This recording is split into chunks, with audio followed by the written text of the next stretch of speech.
नमस्कार, जय हिंद। आप सभी का स्वागत है। यूपीएससी ने आखिर अपनी गलती मान ली।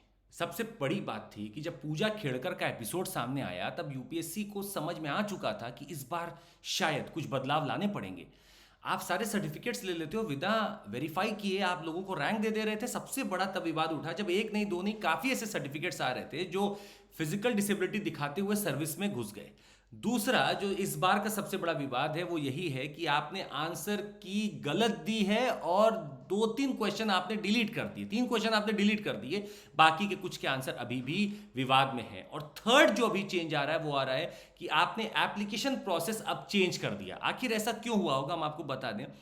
पिछला जो एप्लीकेशन प्रोसेस था उसमें आपको ओटीआर भरना पड़ता था। ये एक वन टाइम रजिस्ट्रेशन था जिसको आरोप है जिसके ऊपर कि बड़ा रिजिड था, यहाँ चीज़ें नहीं बदल पा रही थी, लोगों के ओटीपी नहीं जा पा रहे थे, बहुत दिक्कतें हो रही थी। अब जाकर इसको चेंज कर दिया गया है और एक नई चीज़ सामने आई है जो हम आपके सामने रखते हैं। अगर आप यूपीएससी की वेबसाइट खोलेंगे तो वहां साफ लिखा है new online application portal is launched now, और इसको 4 भागों में भरने का पूरा प्रावधान किया गया है। सबसे पहले आपको अकाउंट क्रिएशन करना होगा, फिर एक यूनिवर्सल रजिस्ट्रेशन होगा, एक कॉमन एप्लीकेशन फॉर्म होगा, और इसके बाद आपके पास होगा फोर्थ पार्ट जहां पे एग्जामिनेशन के नोटिस के तहत आप अपने आप को भर पाएंगे।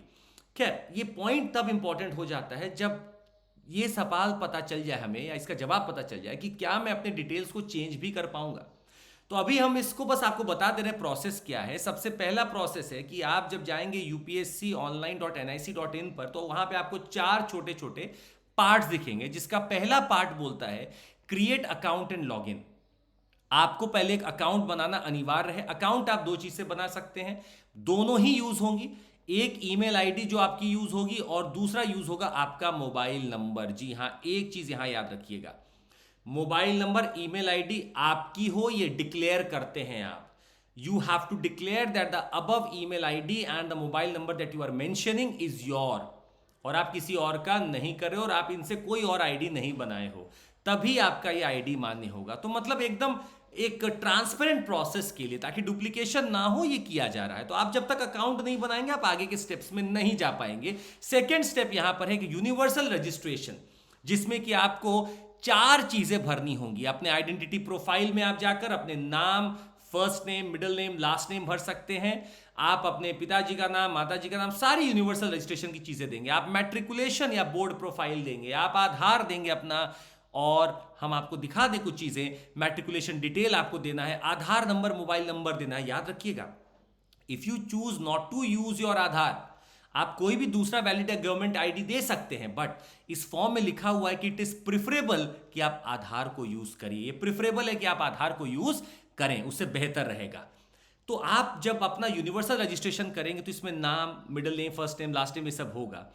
अब यहीं पे सबसे बड़ा सवाल ये उठता है कि कल को अगर किसी का नाम बदल गया, बहुत सारे कारण होते हैं, तो क्या मैं इसमें चेंज कर पाऊंगा? इसमें साफ लिखता है कि यूनिवर्सल रजिस्ट्रेशन जो कर चुके हैं एक बार, उसमें बदलाव नहीं होगा, उसमें बदलाव नहीं होगा। ये सबसे बड़ा यहां पर आज भी दुविधा है।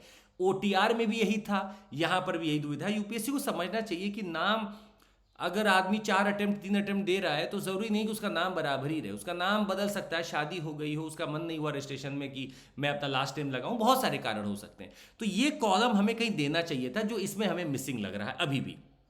अच्छा, ये सब करने के बाद आपको अपना डॉक्यूमेंट सारा अपलोड करना पड़ेगा, आईडी कार्ड अपलोड करना पड़ेगा, और तब आप आगे बढ़ते हैं।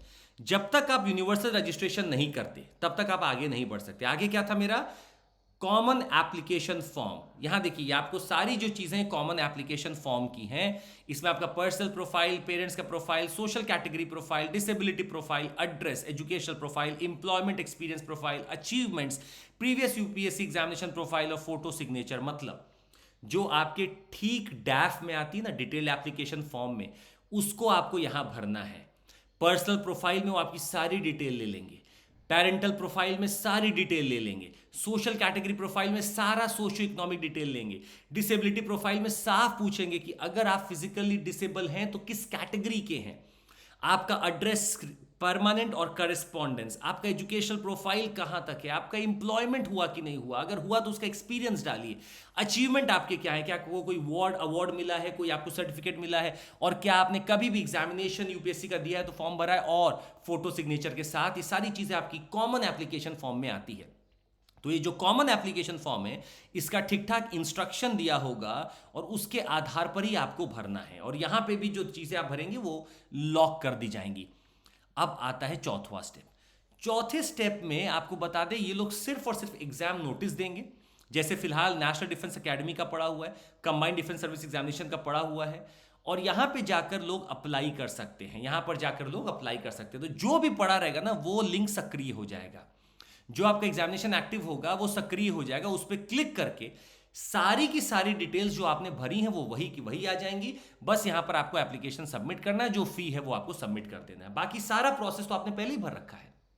तो आप ओटीआर में जो करते थे लगभग वही काम यहां भी करना है, पर ओटीआर के ऊपर आरोप लग रहा था कि बड़ा मुश्किल सा बना दिया है, एक जैसा पूरा बना दिया था, यहां पर कम से कम सेक्शंस इन्होंने बना दिए तो आपको थोड़ी सहूलियत मिल सकती है। पर सवाल अभी भी है, ओटीआर के ऊपर था कि वो बहुत रिजिड है, वो काम ठीक से नहीं कर पा रहा है, ओटीपी ठीक से नहीं आ पा रहा था। क्या ये भी रिजिड होने वाला है? समय बताएगा, क्योंकि हमें एक दो चीजें दिख गई हैं। अगर आप अपने चीजों को यूनिवर्सल में जो भर देते हैं वो लॉक कर दी जाएंगी तो आप शायद आगे बदल ना पाओ। तो क्या मैं नया अकाउंट बनाकर फिर कर सकता हूं, ये भी सवाल उठता है। अब ये सारी चीजें अभी कुछ दिनों में क्लियर होंगी, पर आप इसको भर दीजिएगा और सही से भरिएगा, यहां गलती की गुंजाइश नहीं होनी चाहिए। अगर आपको कुछ है कि बाद में कुछ चेंज हो रहा है तो उसका रास्ता ढूंढा जाएगा, पर फिलहाल आप इसको सही तरीके से भर दें। तो ओटीआर बंद हो चुका है, आपके सामने 4 बेसिस पे ये फॉर्म बन चुका है, जो कि आपके upsc.online.nic.in पे अवेलेबल है।